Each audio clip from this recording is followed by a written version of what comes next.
sometimes it's days of going up and down. Sometimes nights by the windows or seashores. Every day, we save some smiles, some frowns. These memories keep us alive. These stories give us life. Good evening, one and all. My name is Dhruv. And my name is Madhura. And we are your hosts for today's event. On behalf of TEDxUPGCollege, we welcome you to our event, Micro Talk. Before we start the event, a humble request to everyone to please keep their mics on mute to maintain the flow of the event. Memories, the timeless treasures of the heart. We cannot ignore the fact that memories are a very important part of our lives and make us who we are. Oscar Wilde once said, "Memory is the diary that all of us carry with us." Our recollections can teach us very important life lessons. Whenever we question ourselves, what could I have done better in that situation? Or what is the teaching I can take from that situation? Memories allow us to grow and give us a chance to be better than we were. Okay, enough of philosophy. Let's just imagine life without memory. Life would be so boring and depressing. Don't you get a smile when your mom tells you about your first day of school? Or when you remember that vacation you went on? Exactly. Because of the captivating nature of the concept of memory, we have chosen it as our theme for this event. Okay, Madhura, I have a very quick question to ask you. Okay, I want you to think about this. What do butterflies and we human beings have in common? That we're both beautiful. Good try, but let me give you a hint. We both evolve with time. Dhruv, are you talking about metamorphosis? Exactly. Let's give our audience a sneak peek on what metamorphosis is all about, shall we? Now, I'd like to ask the tech team to share the screen for the video.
Trust me when I say you all are going to have a great time. The knowledge of the speakers and the talent of the performers are sure to keep you glued to your seats. So, without any further ado, let's get ready for this roller coaster ride of speeches and performances. Let's welcome our first speaker for the day. Now, I'd like to call upon Dr. Aparna Pandya to present her speech.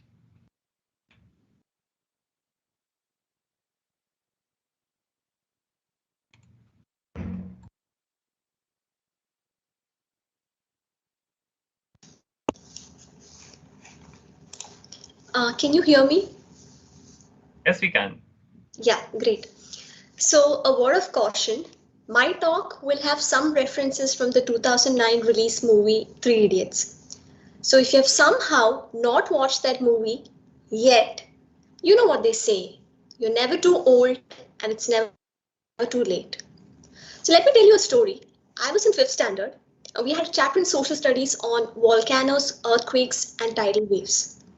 Now, being from Kerala, a coastal state, I could very well relate to tidal waves. And let's just say I'm quite familiar with aftershocks from earthquakes. Only the term volcano seemed little alien, and 19 years back, OK Google wasn't a thing. yet. Anyways, it was an important chapter. I learned it well, starting from the spelling of volcano, definition of volcano types, and so on. Worked well for me. I scored well. Now, you might be familiar with the term cache memory. So it's a temporary memory that stores frequently used instructions and data of a computer. I've been using cache memory all my life, like a machine, much like Chatur from Three Idiots did. I would buy hard things whether it made sense to me or not. I scored great marks. I was among the most promising students in my school. And then something happened. I joined dentistry. Now, as a dental student, I saw every disease was different. Every case was unique. My cache memory mode was no longer effective. So I had to try something different. I did a simple thing and it changed everything. I simply changed my memory mindset. Now I did not just buy hard things. I cared. I tried to understand why things are the way it is. And that changed everything. I still did well in college. I was the topper of my college and a university rank holder. Only this time, there was a shift in paradigm from Chatur to Rancho style. I had no scientific background to prove how that worked out well for me. Until a few weeks back, my hypothesis was validated. In the online class of my 3-year-old daughter, who had to do an experiment with a glass of water, few drops of liquid soap, 2 tablespoons of baking soda, and what do you have? A volcano. I knew what is a volcano, but 19 years after school, I understood what is a volcano. Today, each one of us is carrying a chatur in our hand, probably a smarter one. That's right, our smartphones, a brilliant tool which can do absolutely any work for us. No questions asked whatsoever. We no longer have to remember 10-digit phone numbers of our family, friends, or acquaintance. We no longer have to do basic addition, subtraction, multiplication, division. We now can learn a foreign language, be a master chef, a beatboxer. Everything is just a touch away. Now, what we really need is a rancho who can use technology to our best benefit and not get used in the process. The single most important superpower we need right now is to be able to focus in a world full of distractions. The real question, I guess, then is, do you want to be a chatur holding a chatur or a rancho using a chatur to create a world more beautiful than ever? Now, during this shift of paradigm from chatur to evolving into a rancho, I discovered 3 secrets about rancho style. First is everybody secretly wants to be him. Second secret is a good news. Anybody can be one. All you have to do is reboot your memory. Now, reboot is an acronym. It stands for R is for routine. Focus on having a simple yet effective daily routine. The secret to extraordinary brain power is brain exercises. Now, just like physical exercises are critical for a fit body, brain exercises like playing crosswords, solving puzzles are the key to a fit brain. E is for emotions. Now, as much as human beings are social beings, we are emotional beings too. Maya Angelou has rightly said, I've learned that people will forget what you said, people will forget what you did, but people will never forget the way you made them feel. So when you add emotions to what you want to remember, you will remember for a really long time. Now, B is for bag the baggage. We all have baggages in our life. Carefully bag them like your kitchen trash and then focus. Because we live in a world full of distractions and attention has become scarce. Now, O of reboot is for offline. Turn off notifications of apps to defeat digital distraction and social media addiction. Practice something called e-fasting. E-fasting is just like regular fasting, but you stay away from your electronic devices for 5 waking hours of your day. The next O of reboot is outlook. It's either a half glass full or a half empty glass or a glass with half water, half air. Positive outlooks keeps stress at bay and keeps you calm, composed, and ready to seek solutions in the most despair situations. Now, T of reboot is for think. Always ask why. As it is rightly said, curiosity is the engine of achievement. Lastly, the third secret is achieve a shift of memory mindset. Often we confuse memory with brilliance. Oh, she can remember names of people. He has photographic memory.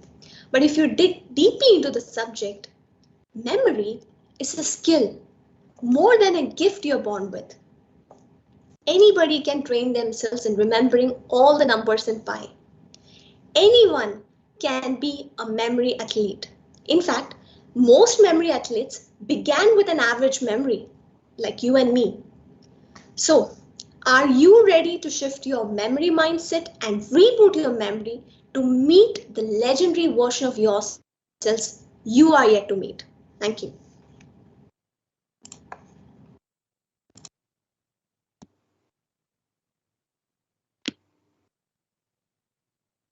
Dhruv, I think you and I and many of us are motivated after that speech. Thank you so much, Dr. Aparna.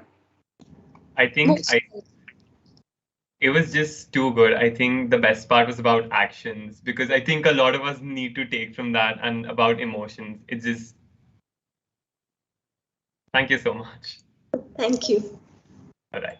Now, I'd like to continue the event and present to you the second speaker of the day, presenting to you Mr. Kush Mehta with his second talk.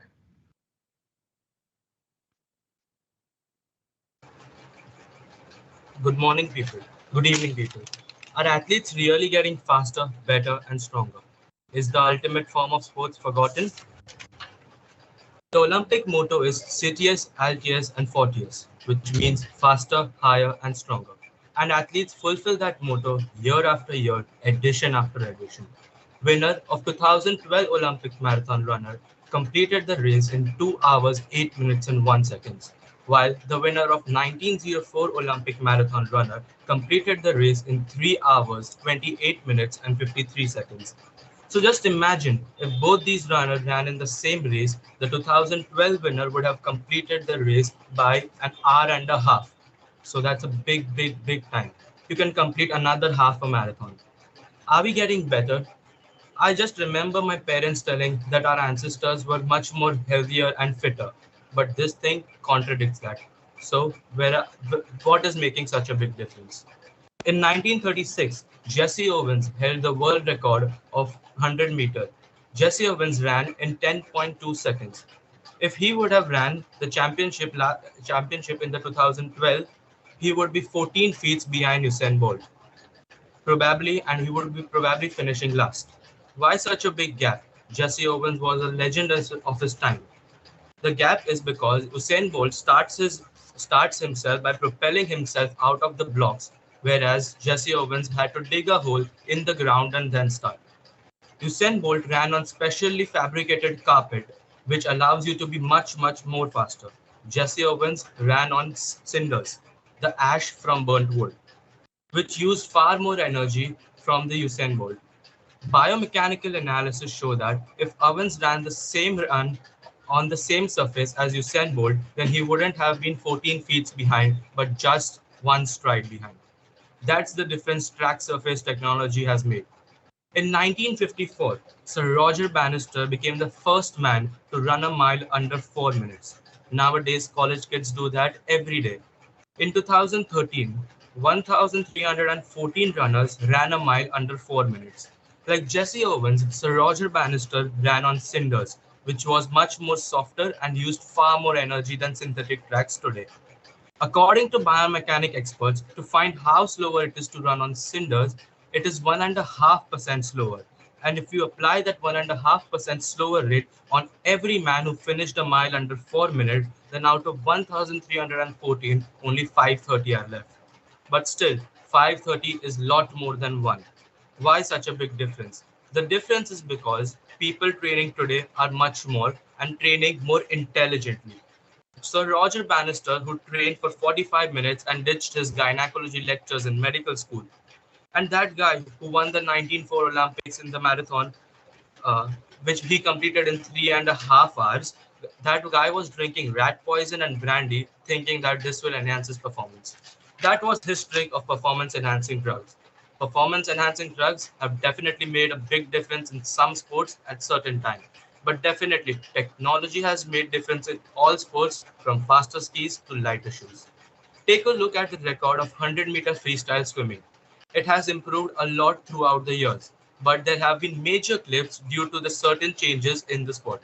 The first revolution happened in 1956 when the flip turn was introduced. Rather than stopping and turning around, the swimmers just do a somersault and change their direction and move continuously. This allows them to save time, save energy, as their momentum is not damaged. The second cliff happened in 1976 when the introduction to gutters. The introduction to gutters was a major change because this allows the water to splash off rather than becoming a turbulence and allows the swimmers to be much more faster. And the final cliff happened in 2008 when the full body swimsuits were available and which were quite low friction and allowed the swimmers to be much more faster. Throughout sports, technology has changed the face of performance. In 1972, Eddie Merckx set the record of longest distance cycled in 1 hour. The world record held was 30 miles, 377 feet. This record improved and improved as bicycles were improvised and became more aerodynamic. In 1966, when aerodynamic cycles were introduced, the record improved to 35 miles, 1,531 feet, nearly 5 miles farther. Then in 2000, a very important and good step was taken by the International Cycle Union, decreed that anyone who wanted to break record of Eddie Merckx had to use the same equipment which Eddie Merckx used in 1972. And guess what? Where does the record stand today? The record is just 883 feet more than Eddie Merckx, that too over 40 years ago. So over a period of 4 decades, just 883 feet, while the performers are performing now more intensely and intelligently, but still the record hasn't just improvised a little bit. Why such? Technology isn't the only thing pushing forward. Indeed, we haven't evolved completely in the new species, but gene pool in competitive sports have changed. In early half of 20th century, physical educators, instructors, and coaches had the idea of average body type, which was best for all the sports, medium height, medium weight, and no matter which sport you play. But in 1920s, the average elite high jumper and the average elite short putter were same exact size. That idea started to fade away as the sports scientists and coaches realized that highly specialized bodies are required. A type of artificial selection took place where certain bodies suit better on certain sports. Today, rather than same size as elite high jumper, the average elite shot putter is 2.5 inches taller and 130 pounds heavier. This happened in whole sports world.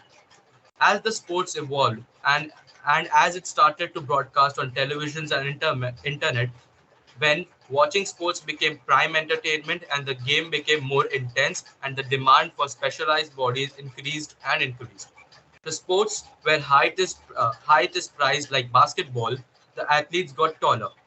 In 1983, the National Basketball Association made an agreement by players partnering the league, entitled to share of ticket revenues and television contracts. Suddenly, person who could be an NBA player, the team started scouting the globe bodies, studying the championship, and almost overnight, the proportion of men in NBA above 7 feet doubled itself. Just imagine if you meet an American who is aged between 20 to 40 years and is 7 feet tall, then you are no doubt that he is an NBA player. The sports where large size is prized The larger athletes got larger, and the sports in which diminutive structure is advantage, the small athletes got smaller. The average elite female gymnast shrunk from 5 feet 3 inch to 4 feet 9 inch on average. We discussed about the specialized bodies for certain sport, but cricket is a sport where the specialized bodies are required for every special department. A cricket is a sport where cricket is the only sport where the sport itself gets divided into three parts: bowling, batting, and fielding. And your body should be specialized according to that certain department. Just imagine Virat Kohli playing with the bat of Hardik Pandya or Kieron Pollard. Can you imagine, like, how would he lift that bat of Kieron Pollard, such a heavy bat? So we're just thinking that how this artificial selection has taken place, how these specialized roles have been given to the athletes, and how athletes are evolving year after year, edition after edition. Thank you.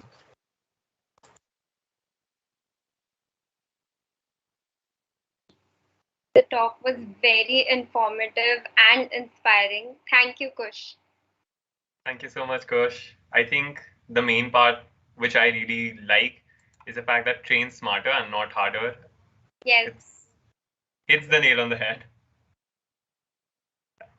Moving on. So now I like to call the first performance of the day. Presenting to you, Mr. Om Mishra with his poem. Thank you, Dhruv. Thank you. Good evening to one and all present here. So, I'm Om and I'm going to present a small poetry based on the topic memories. So, before starting with the poetry, memories या जिसे हम यादें कहते हैं, ये हमेशा हमारे साथ रहती है.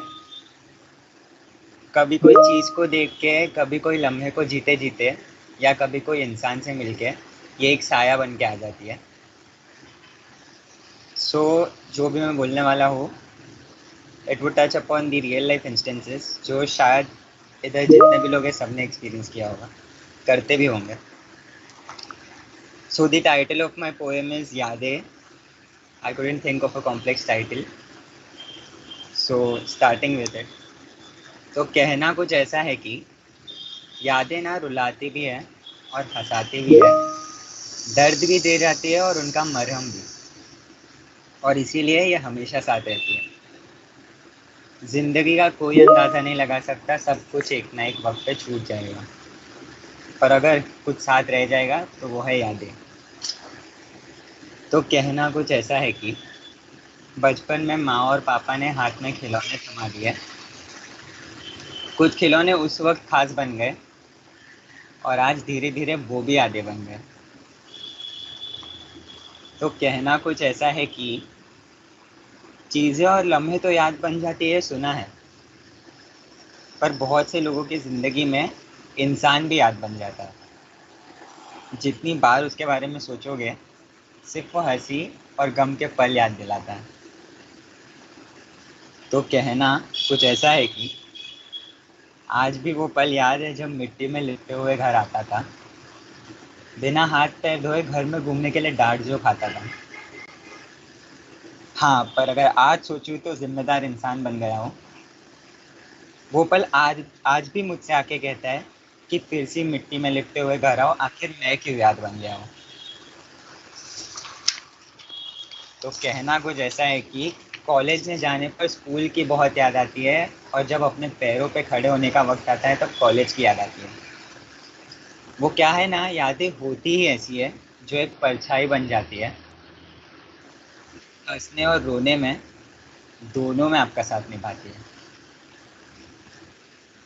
तो कहना कुछ ऐसा है कि सब कहते हैं वो बचपन के दिन वापस जीना चाहते हैं, वो दोस्तों के साथ बैठ के फिर से पीना चाहते हैं, पर सच तो ये है कि आज वो दोस्त भी याद बन गए हैं. पीने के लिए बोतल तो है, पर वो भी बर्फ से जम गए हैं. तो कहना कुछ ऐसा है कि परिवार की जिम्मेदारी में खुद को भूल जाते हैं, पर अगर वो यार मिल जाए ना तो यादों का खजाना निकालते हैं. ऐसा नहीं है कि हमें वो लम्हे याद नहीं है, पर याद है ना तो मान लिया जो है यही. तो कहना कुछ ऐसा है कि माँ के हाथ से फिर से खाना चाहते हैं, पापा को एक बार फिर से गले लगाना चाहते हैं, पर जिंदगी ने आज उन्हें भी एक याद बना दिया है, अपने हाथों से खाना और खुद को खुद से गले लगाना बहुत अच्छे से सिखा दिया है।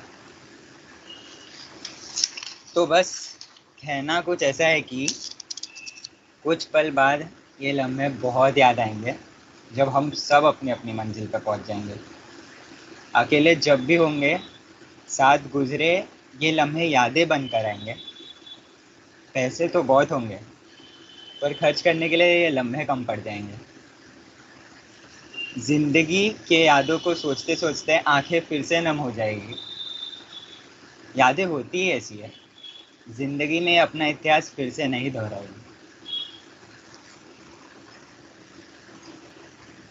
So that's the end of my poem, and basically this poem was written which touched upon the real life instances of majority of the individuals. So I hope बहुत ज़्यादा लोग connect कर पाए होंगे इससे. I hope so. But yeah.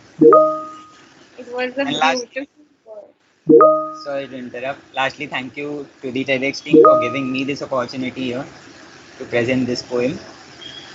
Thank you so much.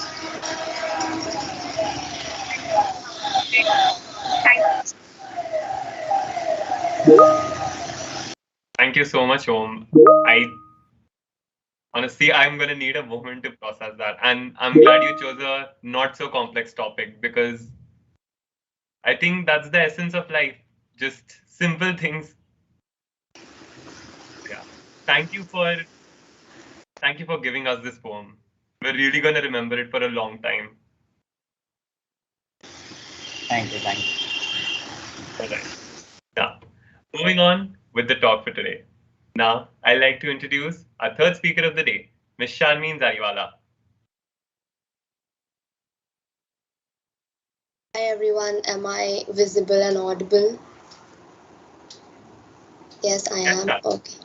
Okay, cool. So, good evening everyone. My name is Sharmeen Zariwala and this won't be another rag to riches story.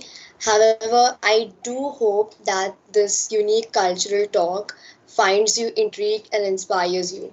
So, we all have been in certain situations in life where we did some things or took some steps which weren't considered normal by the society, and as a result, the society got back to us with derogatory statements and derogatory looks. And I know each one in this room has been through that. So, today's TED Talks, named The Forgotten Goddess, is just about that, and it aims to highlight the importance of the art of dissent and the importance of setting boundaries. So before we get into the speech, I want to ask a question to the audience, and that is that if you have heard the story of Lilith, please raise your hands.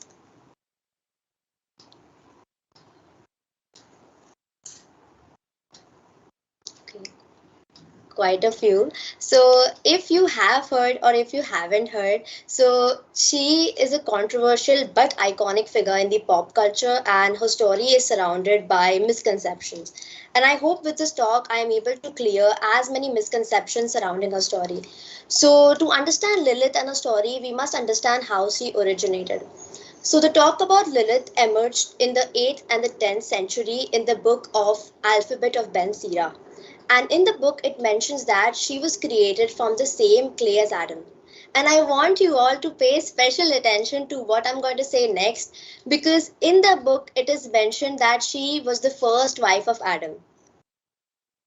Yes, I know everyone is as shocked as me, because when I read for the first time, I was equally surprised. But while I was researching for the story, I had a question in my mind, and it was that if Lilith was actually the first wife of Adam, then why don't we talk about her as much as we talk about Eve? Well, the answer lies in the story itself. The relationship between Adam and Lilith was turmoil. The reason being so that Adam demanded Lilith to be subservient to him. However, Lilith dissented, stating that it is important for both of them to have equal rights because both of them were created from the same clay. So this infuriated Adam, and in an attempt to free herself, she actually flew from the Garden of Eden where they resided, quote unquote, happily. So Adam felt lonely after a certain point, and then he approached God and he was like, can you please get Lilith back? So God sent three angels to Lilith, and the angels appeared to her and asked her to return. So Lilith demanded her equal rights, and angels were like, we will be able to do everything except for that. So Lilith stood firm on her grounds and she set boundaries and demanded her equal rights. This angered God, and he actually cursed Lilith to go down in history as a demon. Soon, Lilith's name got associated with negative energy, her reputation was tossed, and she was accused of killing children and seducing men away from the path of God. Her original story was actually wiped off from all of the books, and the only thing which remained about her was her tarnished image. Families these centuries have been passing down the stories from generation to generation and have been performing rituals to keep Lilith away from their family without even reading about her original story or about her origins. Well, I must say this changed in the 1960s. What's so special about 1960s? So the world went through paradigm shift. Feminism as a movement started growing, and smaller movements such as LGBTQ movement, Black Lives Matter, peace movement, and the anti-Vietnam movement, which was going on at that time, extended their support to feminists. And the story of Lilith was reopened. Feminists started reading about her work, and they considered, after reading the story, that her story has some missing puzzles and her story has been written from a point of view of bias and a point of view of prejudice. And now she was finally becoming the feminist icon, and now she was finally receiving the respect which she needed from centuries. The legacy of Lilith still continues today, even in the contemporary world, as the yellow journalism thrives on demonizing and sexualizing several female artists we know, including Lady Gaga, Britney Spears, Miley Cyrus, Taylor Swift, to name a few. They demonize them and sexualize them for setting boundaries and standing up for themselves. So Lilith continues to be the legend she is, and her legacy continues even still today in the form of these pop artists. And for me and for many other feminists, she is the first memory of feminist in mythology. Thank you. Thank you so much, Shameen. I definitely think there's so much more that needs to be talked about. And I don't think a 10-minute talk will do with justice, really. Thank you for sharing that information with us. It was mind blowing. Thank you. Yeah. Moving on, Mathura.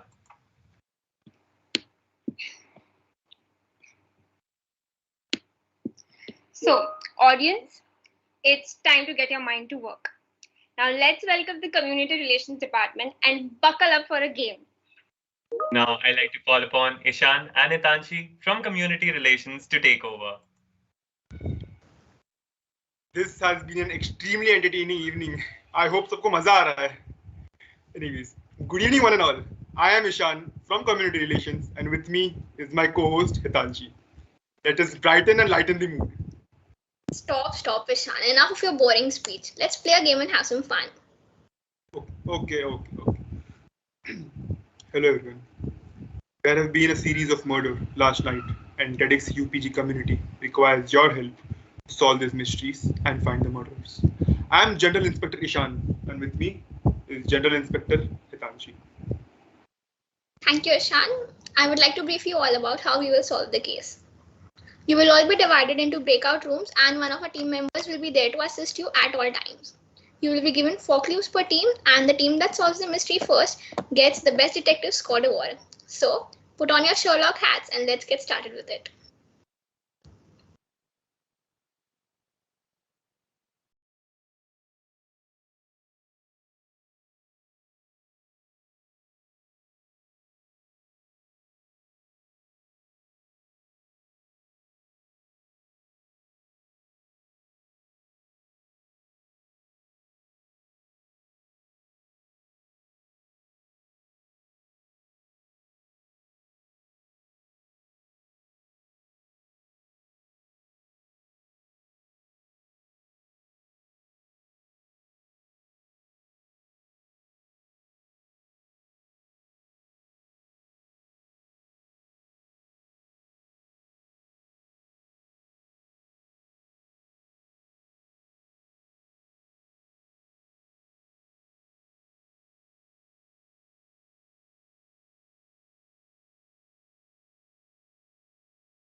generous. Now I've learned to never help you out.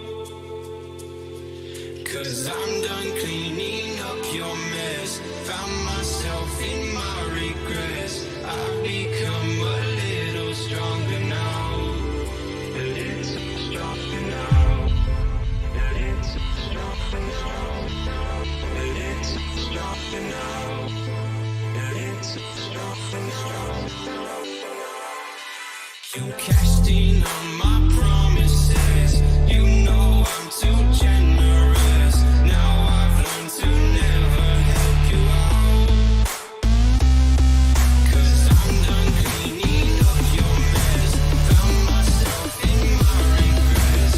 I've become a little stronger now. A little stronger now.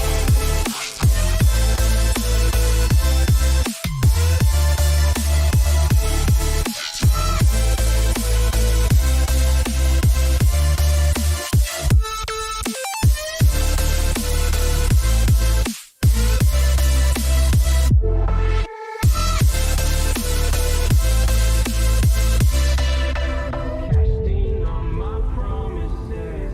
You know I'm too generous. Now I've learned to never help you out.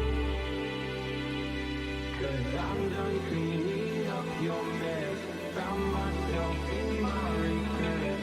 I've become a little stronger now. A little stronger. Open eye, feel the waves cut through me. Hypnotized by the sounds I'm breathing in. Hold tight, chemicals collide. Hold tight, hold tight, hold tight. Dripping lights paint the skies, all because of you. Dripping lights paint the skies, only you. Drum rolls, please, drum rolls. Winner is Team 2. Congratulations, guys. You guys have solved the mystery. You are the winners. Moving forward, a little about us. Here at TEDxUPGCollege, our aim is to create a community of diverse-minded people who come together to discuss various ideas. To engage with the community, we organize various events such as TED Circles, interactive discussions, and many more such activities. TED Circles is an open community of small groups that engage in global conversations about big ideas. Are you someone who wishes to share their ideas and thoughts with people across the globe? If yes, join our community in order to share your ideas and meet and network with new people. You can also join our Discord server where weekly discussions as well as game nights will be conducted. The Discord server link will be shared in the chat box. To know more about the TEDxUPG community, feel free to contact us. That was all from our side, and now we would like to hand over the stage to Madhura and Dhruv. Thank you, Ishan and Hitanshi. Thank you. Thank you so much, Ishan and Tanshi. Now, continuing the event, let me present to you the fourth talk of the day. I'd like to call upon Ms. Nilima Jalan to present her talk.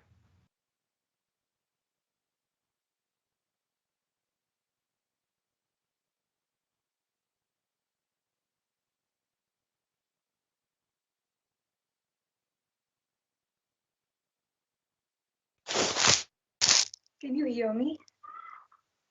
Can Yes. you guys hear me? Yes, Yes. you can hear. Yes, we can hear you.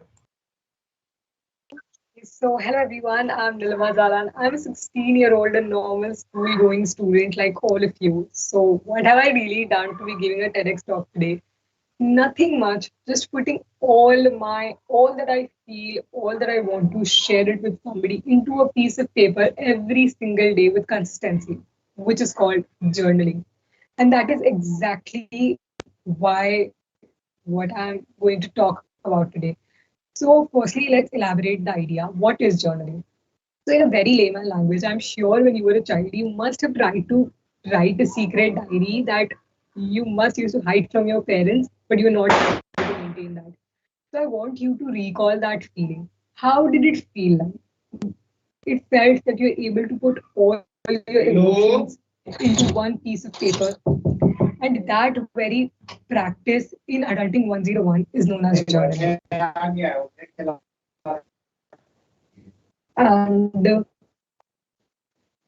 idea even more. So basically, the thing is, now when we all want to accomplish so much, we all want to do this and that. The thing is that why life and how do we even get the time to even journal every single day? But I feel that is exactly the reason why you need to do. Because if you're going through depression, it is a very, very, very healthy way to express yourself. And at the same time, it is also, if you journal every single day, you track your records, what you're doing. It helps you to identify those negative triggers, those really toxic situations. What are those things? And you yourself, when you ask yourself questions, it helps you to come out with better solutions for it. And so this is basically what journaling does for you. It also helps you to have a really positive pep talk. So let's talk about how to journal. You don't need any fancy journal which you have in the market. You can obviously buy them, but if you do not have one, you can start with a simple notebook and you can literally draw, paint, do anything that you want. Wait,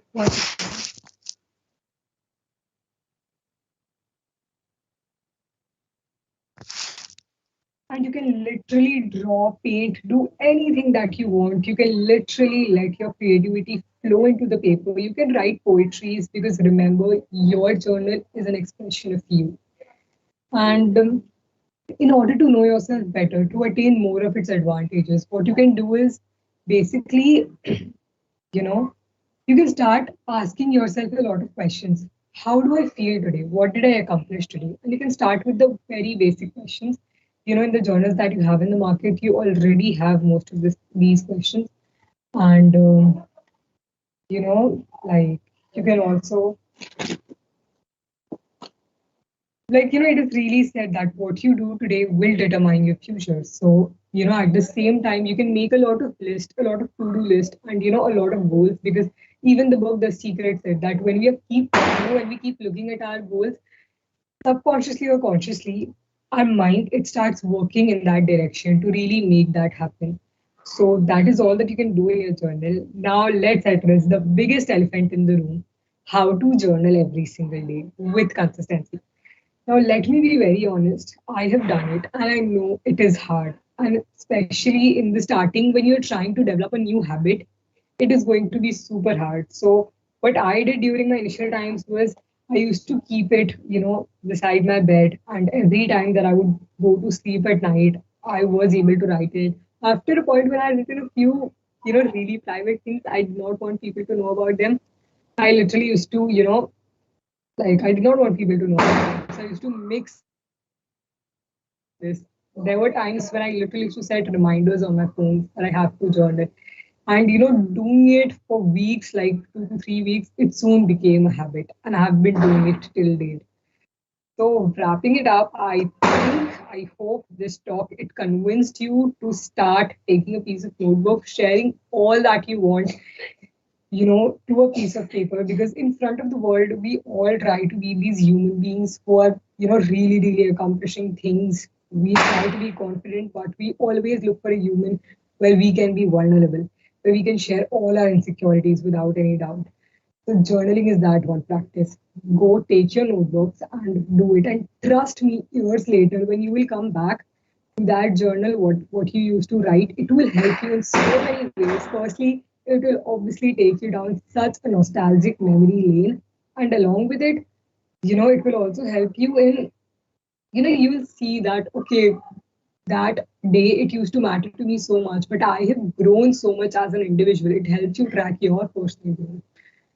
So that's it from my side. I hope this convinced you to start a journal. And if you do, don't forget to share your experiences with me. Thank you. Nilima, it was surely a very convincing talk. I'm very impressed. And age is just a number, especially at this platform. You just need the intellect. So yeah, that was amazing. We've heard about journaling, but now I'm really convinced. Now, moving on with our performance for the day, the second performance, presenting to you Pat Patil with his song.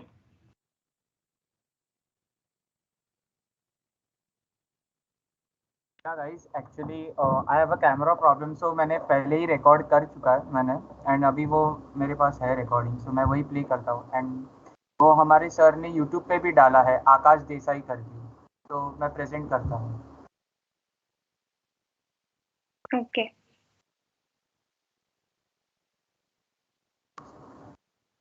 Okay, so do you need any presentation का that exists? हाँ actually presentation का मिल रहा है, but कौन सा वाला करूँ वो नहीं मालूम। टर्न ऑन योर कैमरा वाला। Just a sec. You are having a video, right? Yeah. Okay, just a sec. Yeah.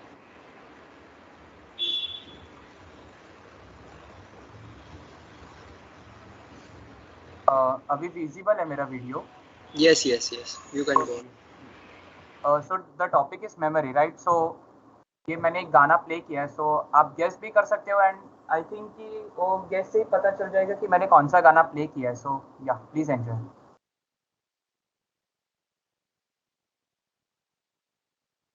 Okay, Parth, just a sec, just a sec, Parth.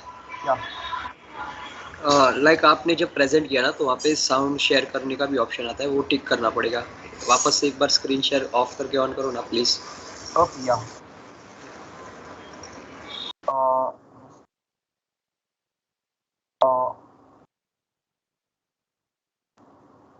अभी आ रहा है? अभी आ रहा है साउंड? Yes yes yes.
पहला नशा। Right.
तो 2 मिस्टेक्स थी ये गाने में। फिर और एक सॉन्ग है, वो भी प्ले कर सकता हूँ मैं? या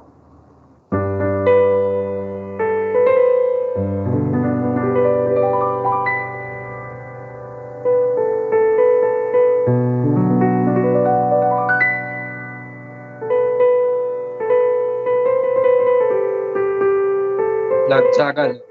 या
सॉरी, 2 मिस्टेक्स थे ये सॉन्ग में। एक्चुअली ये वाला सॉन्ग सीखने में इनफैक्ट 2 महीना लगा मुझे बेसिकली ये सॉन्ग सुनने के लिए, और बजाने के लिए 2 महीना लगा in fact.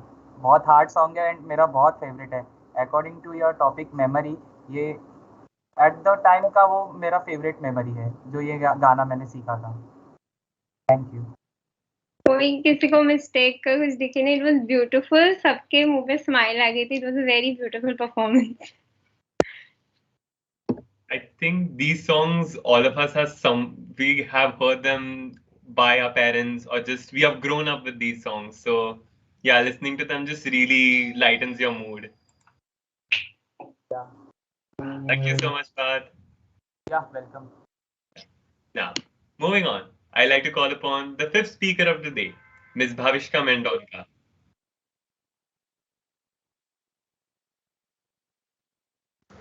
Hi, am I audible? Yes, you are. Okay. A very good evening to everyone present here. According to psychology, memory has three stages: encoding, the process of receiving, processing, and combining information; storage, the creation of permanent record of this encoded information; and retrieval, the process of calling back of stored information. Right now, I ask of you to remember your fondest memory of your childhood. All of us, right this second, are in the process of retrieval. But is that all that is really there to it? Since I asked you to retrieve a certain memory, the hippocampus, while retrieving this, is also helping you understand what I am saying and preserving it. How fascinating is it that as you are trying to recall a memory, you are also creating one? I have my friend sitting with me here right now, and as I mentioned, remembering your fondest memory, I noticed a smile playing on his face. And this indicates the release of dopamine in your body, which means that memories help us feel. But of course, science says that memories not only help us understand and navigate through life and make predictions of the world as it were and as it could be. See, this is right and mine. Our personal memories profusely overlay the foundations for our every action moving forward. They not only make us feel emotions, but also lay the groundwork of who we are as human beings. The faint scent of grass, the finding of an old toy, the walking past the ground you first played in, the scarring on my chin. All of these memories come flooding like the rapid flow of a river, except the water is not your memory. The pebbles and twigs present in the water are. We can only catch a glimpse of these through a frosty blurred image.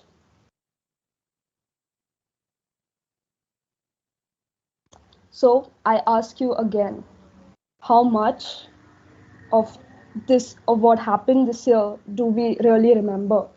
Of or rather how much of our lives? In Vietnamese, the word for missing someone and remembering someone is no. So if one asks you if you miss them, it automatically spells out, do you remember me? I miss you more than you remember me. The reminiscent of longing for something or someone is often dragged into oblivion, into the humdrum of existence, washed and eroded into indifference, as if nothing really happened. Two of my close friends just moved to are in the United Kingdom for further studies. One of them left 3 weeks back. And we do not have a lot of memories to look back upon.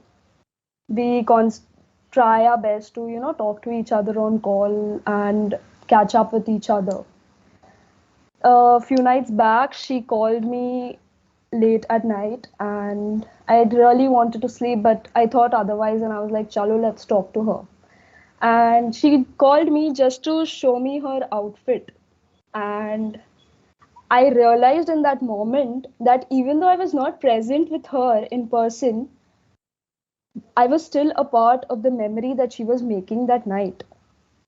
And this shows that memories are made up of stories, and stories always go on. Even though books suggest or pretend that they don't, Stories always go on. They don't end on the last page as much as they don't begin on the first. My other friend leaves in 3 days, and the other day I was trying to write a letter to him and trying to remember the first time I saw him or one of our earliest memories. And I couldn't. I was struck with grief and sorrow for all the memories I have with him, yet I cannot remember any of them. And it was so heavy that I am still in the process of processing that grief. The human brain is optimized for thinking, making a multitude of decisions, drowning in its own imagination in the best possible way. It is not a hard drive that is so vastly spread across spectrums, but rather it is a processor. It constantly processes every single thing. I have a neurological disorder, epilepsy. It is where the brain has abnormal electric activity that causes convulsions or seizures. Now, every time I get a seizure, my brain, I lose consciousness. I cannot remember the events of the past few days. And whenever I try to recall those events, my brain goes like, oops, sorry, you can't have them. Matlab, nahi. So it has sort of become like a superpower now, trying to remember those, where of course I am this hero and my own brain is the villain. It's like showing a child a candy and then eating it yourself. The human mind, rather the human brain, is made up of language, which is not always or usually never lucid. Most of it is gibberish. The mind, in the event of extreme stressfulness or trauma, blocks out certain memories, making them inaccessible to the normal state of consciousness. Now, during this process of blocking out certain memories, the brain, without realizing that it is blocking certain memories, it also goes ahead and blocks the happy memories. This event of not being able to access those experiences of overwhelming emotion, be it happiness, be it rage, be it sadness, makes sorrow and grief to seep into our bones. They seem distant and far away, as if trying to hold on to wisps of dust or to hold on to a snowflake on your fingertip. People with memory loss or memory illnesses like dementia, Alzheimer's, makes for grief to not only sink into them but also into us, because we not only see them die once but we see them die twice, because memories are how we identify ourselves as humans, and seeing someone lose their self of identity is obviously going to fill one with grief. Because what is grief after all? It is all the love that you have for someone or something that you cannot put anywhere. And maybe memories are not meant to be relived or as tempting as it is to be trapped into. Maybe memories are fragments of glass, because they are like little baits, little tragedies, and like carrots dangled in front of us, in order to make us continue searching for experiences again, experiences we have already felt, and for new experiences. They are constantly affecting our psyche every hour, every minute, every second, in every particle of light around us. The first law of thermodynamics states that no energy is created in the universe and thus none is destroyed. And yet, memory fills the void as much as blood, flesh, and bone fills our bodies. It's funny, for something that doesn't exist, we have a word for it. Forever. If right now I take a piece of paper and I write in some kind of information on it, and I burn the piece of paper, the information is lost, right? But physics tells us that no information can ever be lost, even in a black hole. And thus, never are our memories also lost. Because we are constantly telling our stories and our memories shared with other people to other people in order to make conversation, to make like talk, whatever. In that burning paper, the markings of ink on the page are preserved as flickers of fire and the smoke curls. Nothing dies and nothing ends. We are made of solely nothing but memories of moments. No basis on which lie, no basis on which way to inch out across your life, and yet all we have, even though fading, to spur us to be alive once more and once more and once more. Memories are living and breathing as we breathe and live. We exist in nothing but moments. Thank you.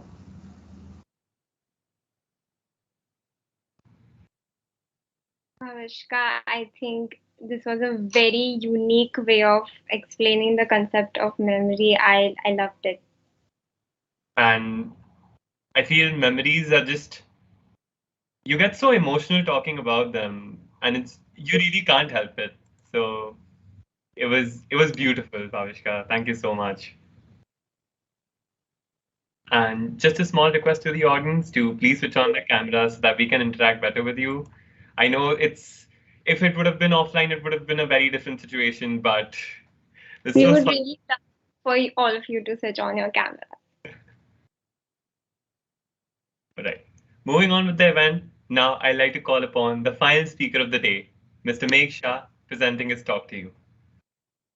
And for personal reasons, Meg won't be able to switch on his camera, but I'm pretty sure his talk is going to be captivating enough. Thank you, Dhruv. Are you being able to hear me? Yeah, we can hear you clearly. Okay, thank you. Good evening to one and all present here. It has been 19 months since our beloved neighbor up north exported something other than its low quality goods. The only difference this time was that the product exported lasted long. But enough Rona about Corona. Let me take you back to happier times. All of us were in middle school and were fascinated by the magical world of J.K. Rowling. We were all Potterheads, and most of us continue to remain one to this day. A lot of us watched the entire series just so that we could admire the beauty of Emma Watson.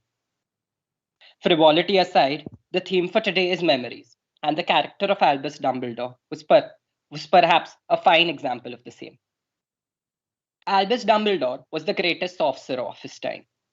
Yet, he used the pensieve, a device which enabled him to relive his past experiences. He believed that a recollection of his past helped him in solving the problems of his present. In fact, if you think about it, the entire story of Harry Potter revolves around the memory of Professor Harris Slughorn. Our own experiences are perhaps our greatest teachers, with no offense to any of the teachers who are present in the meet today. It is not without reason that aged people are considered to be wise. The value of experience is best explained by this famous dialogue from the recent web series Scam 1992. Darling, time जाता नहीं है, time लाता है. Experience और experience का ना अपना ही एक value होता है. समझा? I feel history was perhaps the most underrated subject in school. History पढ़ के क्या मिलेगा was the sentiment that echoed among students. English is useful for communication, and like in any ways, Indian society, the language of our colonial masters, we have to respect it, don't we? Maths was necessary for both the streams of commerce and science. Science would help you to become a doctor or engineer like Sharma ji ka beta, with no offense to Dhruv. Yet, if we think about it, most of the problems that the world faces today have their roots in history. On the contrary, the very reason the virus from China has been so difficult to contain is that there is no blueprint, no copy-paste model from the past that can be applied to counter it.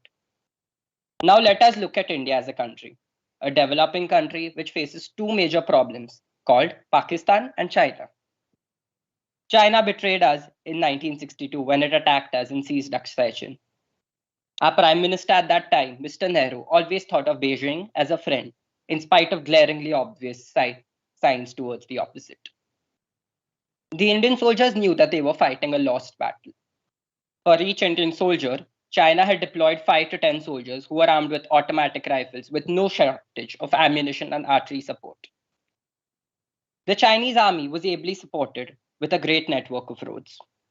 Today, learning from that very mistake, India is maintaining an equal ratio of troops along the Indo-China border, and the army has already deployed the required weapon system at sensitive and strategic locations. Above all, we have stopped buying the nonsense of Hindi Chini Bhai Bhai and the false promises of peace and friendship coming from across the border. Now let us switch to China's iron brother, Pakistan. Pakistan is run by, say, the Chinese National Bank. For decades, India has been a victim of Pakistan-sponsored terrorism. For years, we bought Pakistan's false promises of action against terrorists perpetrating from its soil. Finally, after years, we realized that Pakistan will not change. And after the 2016 Uri attack and the 2019 Pulwama attack, Prime Minister Modi decided that it was time for Swachh Bharat Abhiyan to cross borders. Now, enough about politics. Let me talk about a person every girl loves. Virat Kohli. The star batsman suffered a horrendous tour of England in 2014 and failed to cross a half-century even once. Cut to 2018, when he toured England once again, he scored almost 600 runs. He was the best batsman in the world, didn't need to change much, or he wouldn't be accounted as a failure if he just didn't perform in one particular country. But he learned from his previous experiences and mistakes, and here we are. Now, since I'm a very self-obsessed person, I would want to tell you an incident from my life. In school, I made the mistake of skipping questions in an exam multiple times. The funny part was that I knew the answer, but just due to lack of concentration, would fail to attend the question itself. Luckily, these were school exams, so by the time of my boards, I was well aware of this habit and made sure that I did not repeat the mistake.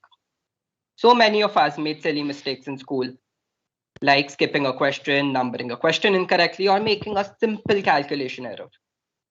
Luckily, the fact that we wrote multiple exams in school before the boards meant that we had ample opportunities to improve and learn from our previous experiences. You see, it can be an entity as big as the government of a nation, a sportsperson like Virat Kohli, or even a simple student like you or me. We are all made wiser by the recollection of our memories and our experiences. You know, Albert Einstein had once said, learning is experience. Everything else is just information. On that note, guys, I'd like to tell you all to be humble, learn everything that comes on your way, learn from your experiences every day. On that note, guys, I'd like to conclude my talk. But before I do that, I'd like to remind you of a famous dialogue by none other than Mr. Albus Dumbledore himself, which is quite apt in the post-pandemic world. Every day, every hour, this very minute perhaps, dark forces attempt to penetrate this castle's walls. But in the end, their greatest weapon is you. So wear a mask, take your vaccine, and keep yourself safe from this unwanted Chinese guest. Thank you very much. Jai Hind. I love Harry Potter and I love the speech. It is very nice made. And especially thank you for the personal jab, Meg. Perfect way to end the last speech of the day. So, before I end, I would like to say this one quote. Once a great man whispered, feeling thankfulness and not expressing it is like wrapping a present and not giving it. You're right, Dhruv. So today, I take the opportunity to put all my gratitude into words. We thank our speakers for imparting their ideas and sharing them with us. Most importantly, thank you, audience, for patiently listening to our event. We hope that you had an amazing time and we really want to see you at the event. Please make sure to follow our social media. The links will be given to you in the chat box right away. Thank you so much. Thank you.